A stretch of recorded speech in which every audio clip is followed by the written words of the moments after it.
about what will over the summer, Lincoln is talking to people about what will become the Emancipation Proclamation. He's talking to his War Department, he's talking to the State Department. Abolitionists were clamoring for Lincoln to do something. They were saying the Confederacy has these black men impressed into military laborers. Free these people, you know, we can use them to help us win the war. Black men had been saying it all along. White men and women started saying it as well.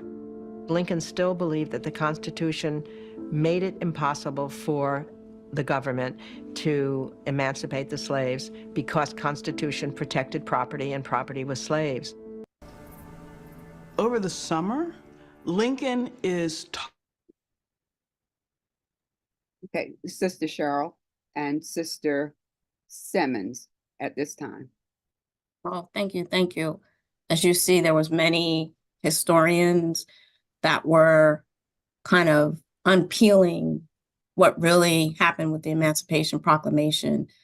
And we were doing our own research, and we actually saw that President Lincoln had maybe an alternative plan on what to do with the slaves. So Sister Arlene covered that on that little jewel, and I thought maybe she could share that with us. Okay, thank you. On August the 14th, Lincoln invited a delegation of freed slaves to a conference at the White House, hoping to inspire their cooperation in educating fellow Blacks on the benefits of colonization. You and we are different races, he began. We have between us a broader difference than exists between almost any other two races. Lincoln acknowledged that with slavery, the Black race had endured the greatest wrong inflicted on any people. Still, he continued, when you cease to be slaves, you are yet far removed from being Carter, I turned this way so you placed. I'm sorry.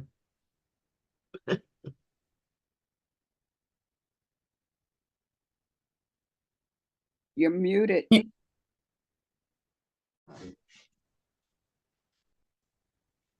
Better start again. On August 14th, Lincoln invited a delegation of freed slaves to a conference at the White House, hoping to inspire their cooperation in educating fellow Blacks on the benefits of colonization. You and I are different races, he began. We have between us a broader difference than exists between any other two races. Lincoln acknowledged that with slavery, the Black race had endured the greatest wrong inflicted on any people. Still, he continued, when you cease to be slaves, you are yet far removed from being placed on an equity with the white race. You are cut off from many of the advantages which the other race enjoy. The aspiration of men is to enjoy equality with the best when free. But on this broad continent, not a single man of your race is made the equal of a single man of ours. Meanwhile, the evil consequences of slavery upon the white race were manifest in a calamitous civil war that found them cutting one another's throats. Far better for both, therefore, to be separated, Lincoln reasoned, informing the delegates that a sum of money had been appropriated by Congress and placed at his disposition to aid in establishing a colony somewhere in Central America. He needed a contingent of intelligent, educated Blacks, such as the men present, to promote the opportunity among their own people. Well, a discussion followed after that. And it said, we are entirely hostile to the movement until all the advantages were so ably brought into our view by you.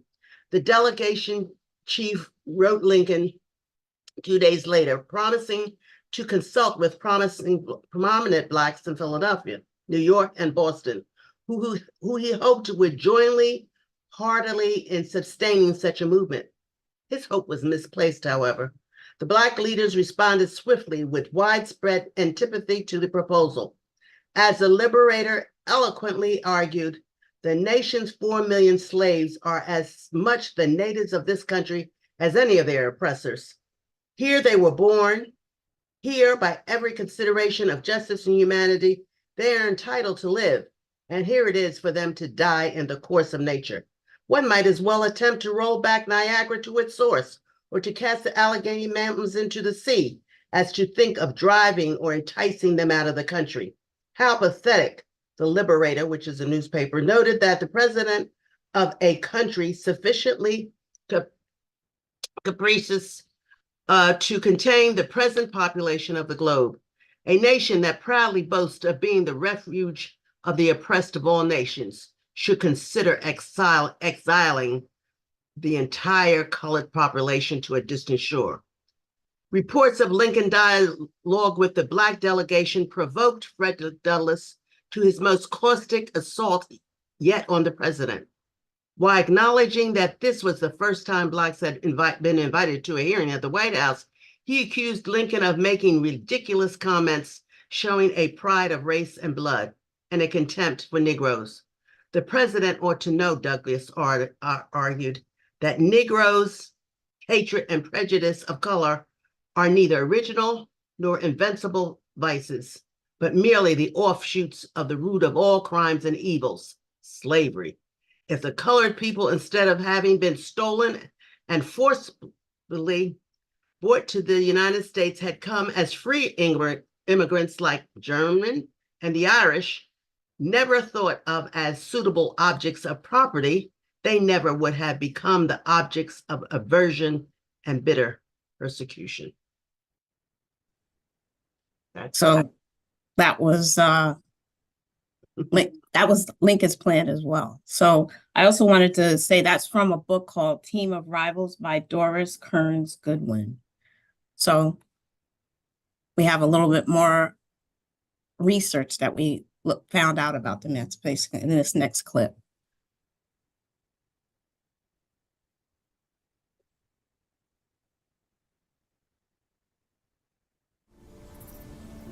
If slavery's not wrong, nothing is. I must have everyone on board.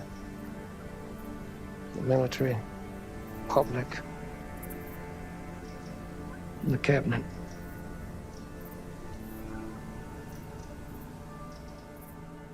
Over the summer, Lincoln is talking to people about what will become the Emancipation Proclamation. He's talking to his War Department, he's talking to his State Department.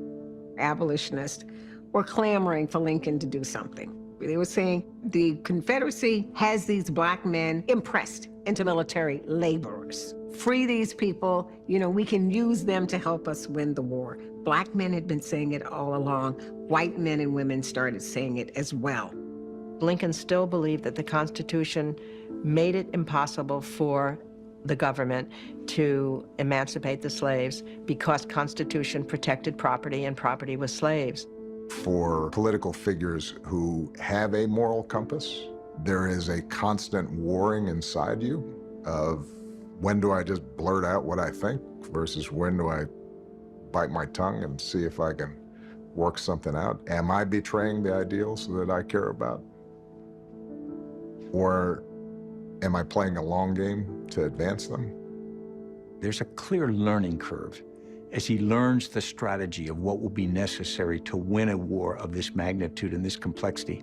He exercised war powers like few presidents have ever in our history, and they were pretty upsetting to people, but he understood that he wasn't just the president, he was the commander-in-chief as well.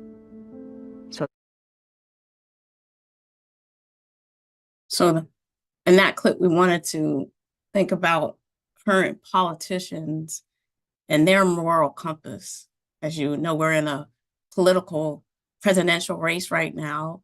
Thought maybe persons might want to comment about the former South Carolina governor, Nikki Haley's comments about what the Civil War was about. Anybody?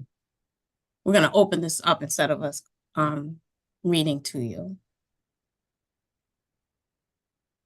Where she I think she tried to, I don't think she understood the whole concept and tried to clean it up like they always do, whitewashing, as they call it.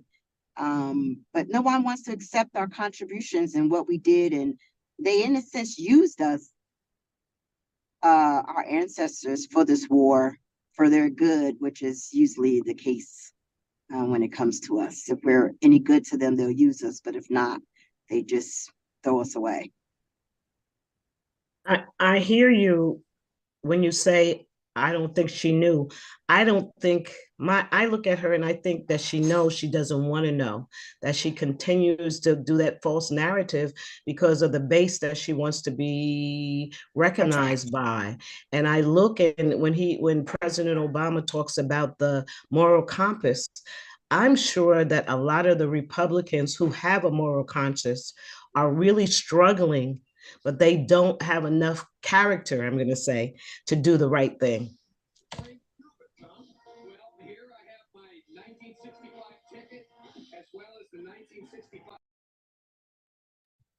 I think, Anybody else?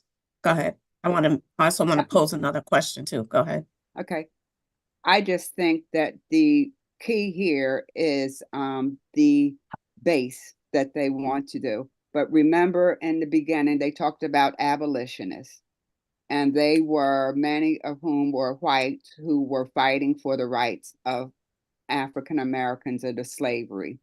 And now, as you mentioned, the Republicans who are not willing to speak up, we can't consider them abolitionists. So we have a comment here.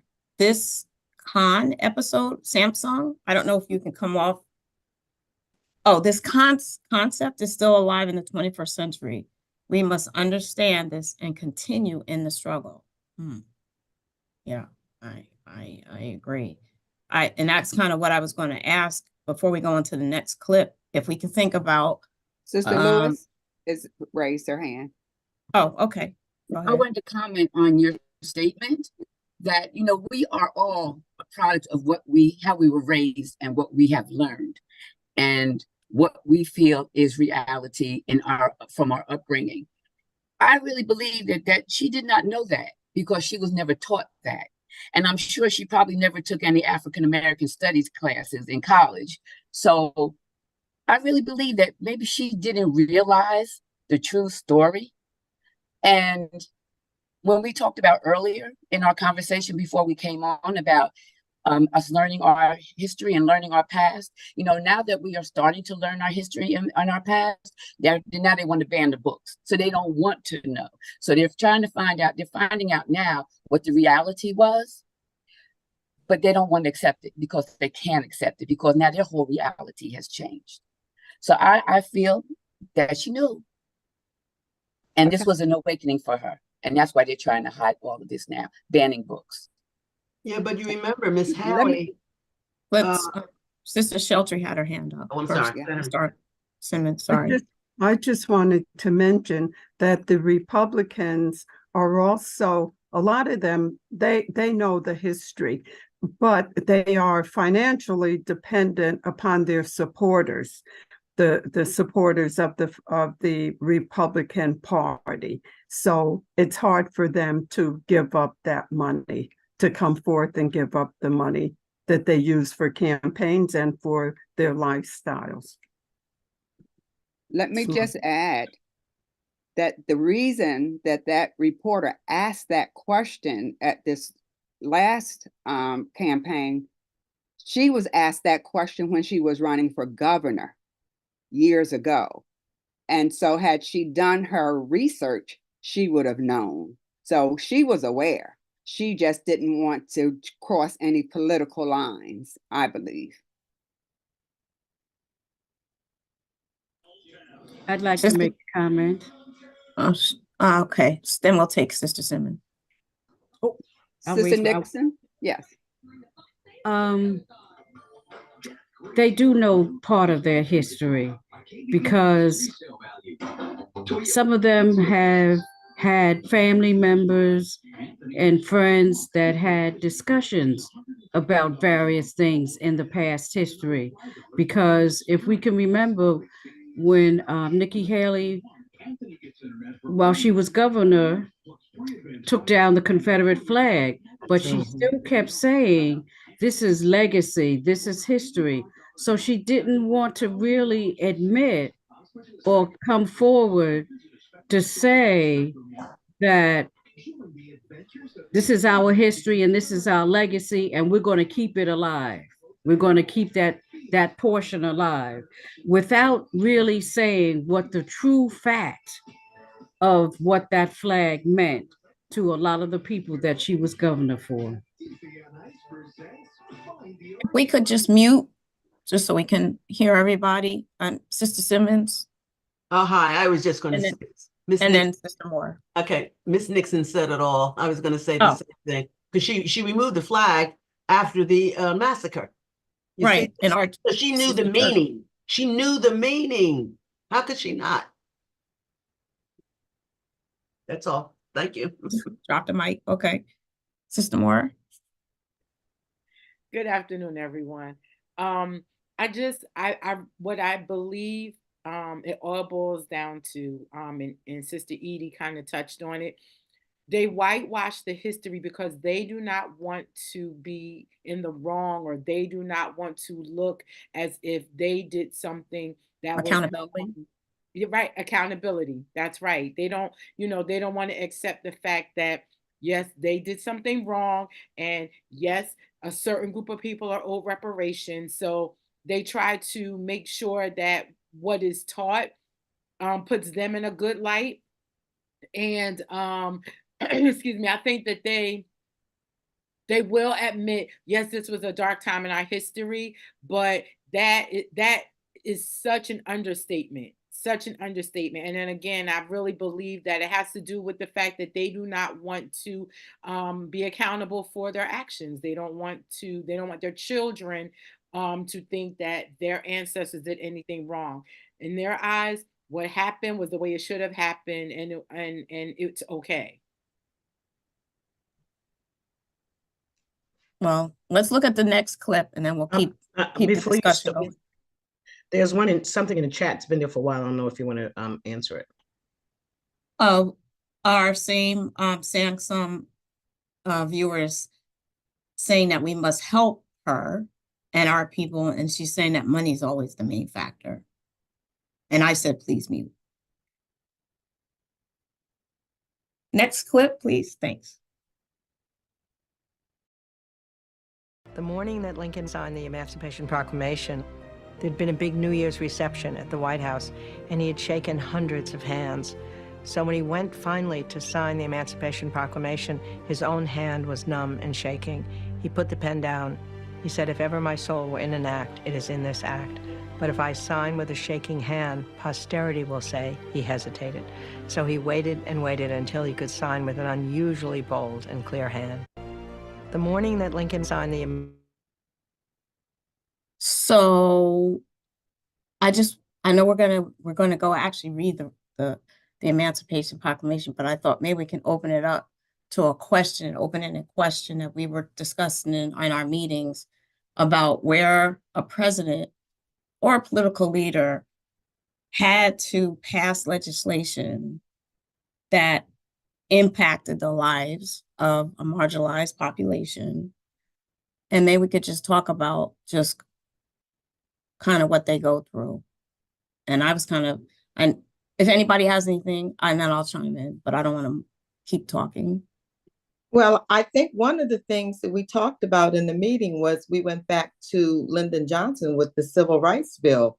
I mean, he was a Southerner, and the fact that he actually worked to get that bill passed, I'm sure he was conflicted on many levels, but I think his moral compass and political expediency, because at that time, remember what was happening in the civil rights movement. So I think it was both his moral compass and political expediency that made him do that. I see a hand raised by, looks like Pastor Wilson. Yes, Pastor Wilson. Good afternoon, everybody. I wanted to just put this point in and have all of us remember this. I appreciate how we are attempting to give explanation description to what people do or don't do, why they do what they don't do. But you have to remember that when people are operating in a political environment, they make political calculation. Amen. It don't have nothing to do with morality. It don't have nothing to do with what's right, what's wrong. They make political calculations, and somebody said it earlier, based on what their base of support, which is usually financial, has to say or what they will support. They make political. You're not going to tell me that Nikki Haley, who is a former UN ambassador, you're not going to tell me, who is an immigrant herself, you're not going to tell me that she has, who has served in South Carolina. You're not going to tell me that she does not have an awareness, who sat right there in Mother Emanuel Church for all of those services. You're not going to tell me that she doesn't have clear understanding. We got to stop making excuses for our politicians and for their foolishness. My position is that a lot of this attempt to ignore and whitewash our history and erase our history is based on fear. It is a calculation. It's a calculation. Because listen, one of the reasons that Texas is sending these migrants or sending migrants all over the country is because if migrants populate Texas, that will shift the political landscape. It will shift it's a numbers game when it comes down to it. And the morality that may or may not be a part of it, uh, uh the morality of it, we should see right now that morality don't mean nothing to people, because clearly, the current one of the potential current presidential candidates, former presidents, might be one of the most publicly immoral people there are, yet has huge following, huge following, and if we don't pay attention, and watch this thing, may end up getting reelected. Don't sleep that. So I'm just saying that we just got to be real about this thing. Politicians make political numerical calculations, and they go the way the wind blows. I'm gonna thank you, Pastor. Thank you. I agree. We're gonna listen to Sister Wilson, and then we're gonna read. Well, someone had to go. Same Samsung. She said, "Thank you, Pastor. I must go, but Lincoln didn't want to do this. He was pressured. I believe research says he owned slaves. Please continue to educate, teach, discuss, and get moving. We owe it to our ancestors and to ourselves." Sister Wilson, and then we'll hear what the Emancipation Proclamation actually says.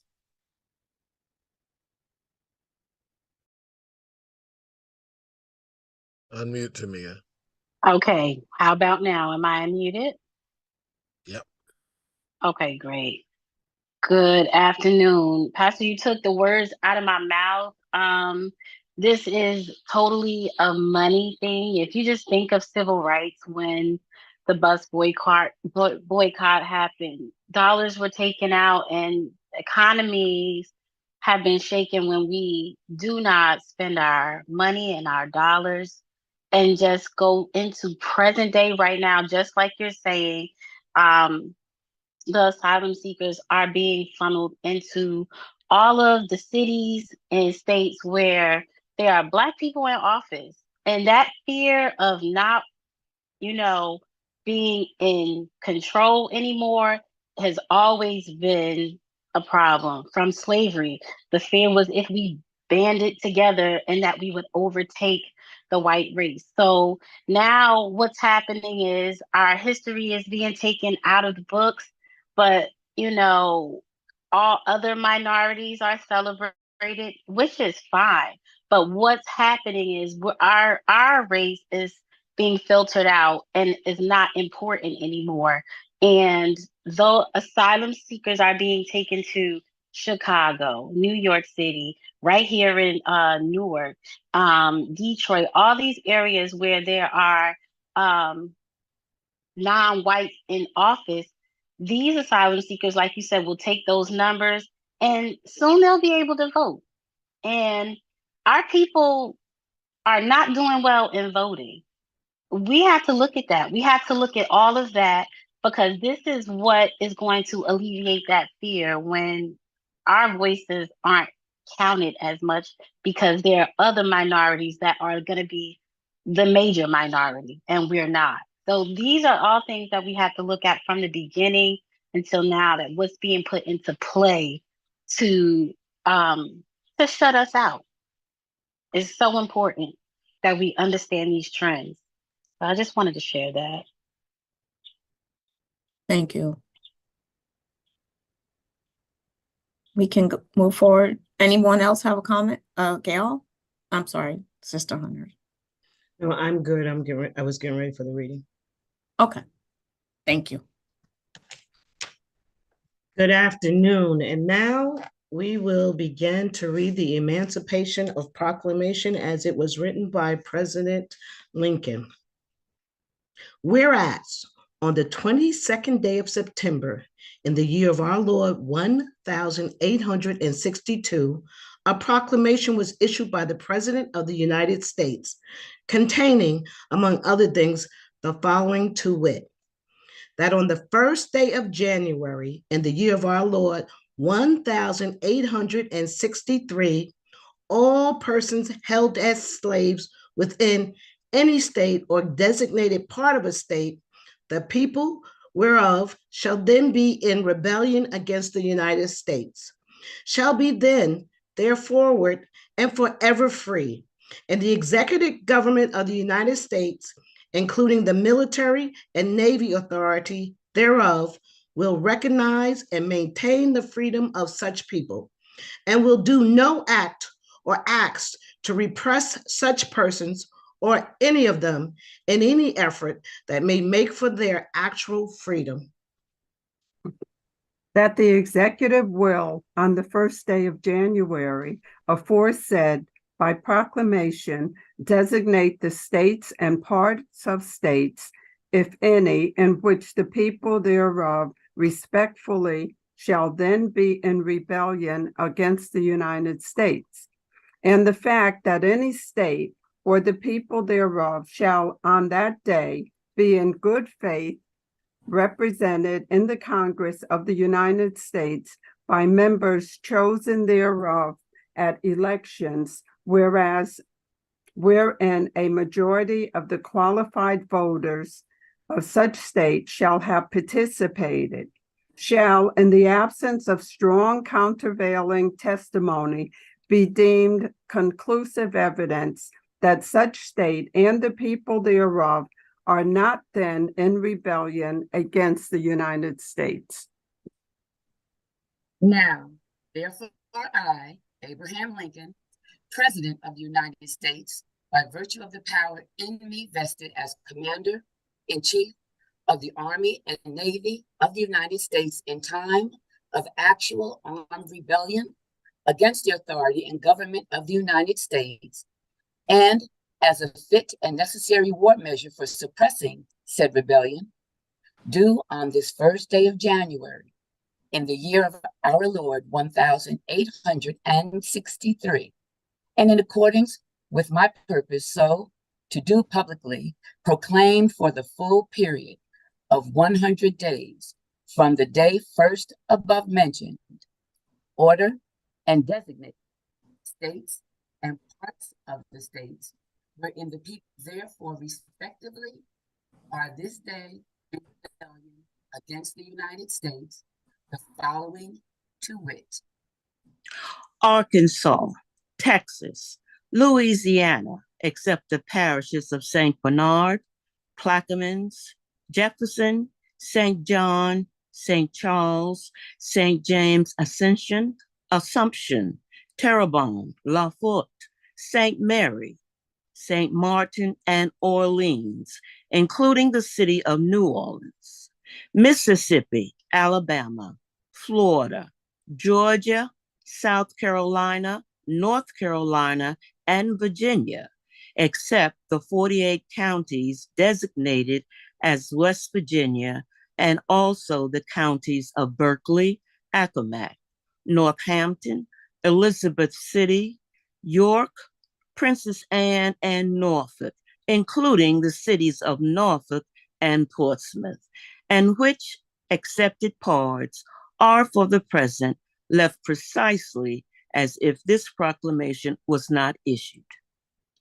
And by virtue of the power and for the purpose aforesaid, I do order and declare that all persons held as slaves within said designated states and parts of states are and henceforward shall be free, and that the executive government of the United States, including the military and naval authorities thereof, will recognize and maintain the freedom of said persons.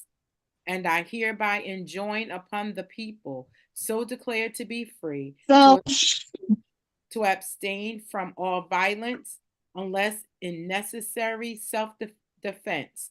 And I recommend to them that in all cases, when allowed, they labor faithfully for reasonable wages.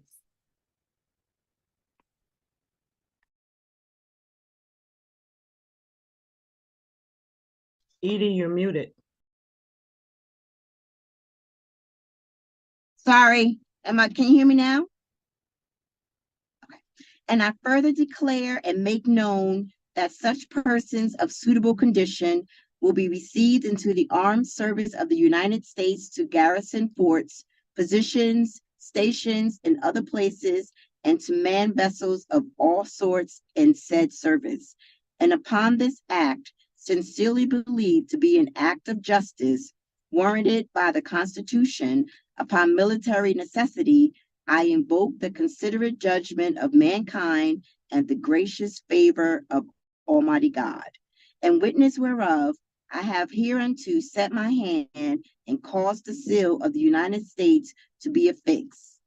Done at the city of Washington, this first day of January, in the year of our Lord, 1863, and of the independence of the United States of America, the 87th. And so at this time, we need to remember that the proclamation and the freedom was only designated for those who were not a part of the Union, who had seceded from the United States. And so we remember not all slaves were freed at this time. But I thank you on behalf of the commission for joining us today as we delved into the background story for the Emancipation Proclamation. And on behalf of them, we thank you so much for your participation and joining us. And at this time, we'll turn it over to Pastor for closing. Thank you so much, members of the commission. We appreciate this, and I think this is so important that we do. I know this is the last thing on people's minds on January 1st, on New Year's Day. I know it's the absolute last thing on people's minds to do this, particularly after watch night service or wherever people go in their celebrations, etc. But this is so important. I dropped in the chat a point that says that it is going to be, with all of the book banning and the attempted removal of teaching of African American history from the school systems, it is going to be the church that has to step up and continue the legacy of teaching information for not just our young people, but just for us to keep the legacy going of information that's being taught. You all should also know, just as a matter of reality, that most young people not only have no clue about this information, but they're not interested in knowing it. The reality is that the mindset of our young people today is that history is just that, history, that history has nothing to do with them, that they have no connection to history, and they can make it on their own today. They don't need to know anything about the civil rights struggle. They don't need to know anything about the personalities that have fought and died for many of the freedoms and rights we have today. They don't see what the big deal is about eliminating African American history from the teaching of from school systems, et cetera. They don't see the big deal about it.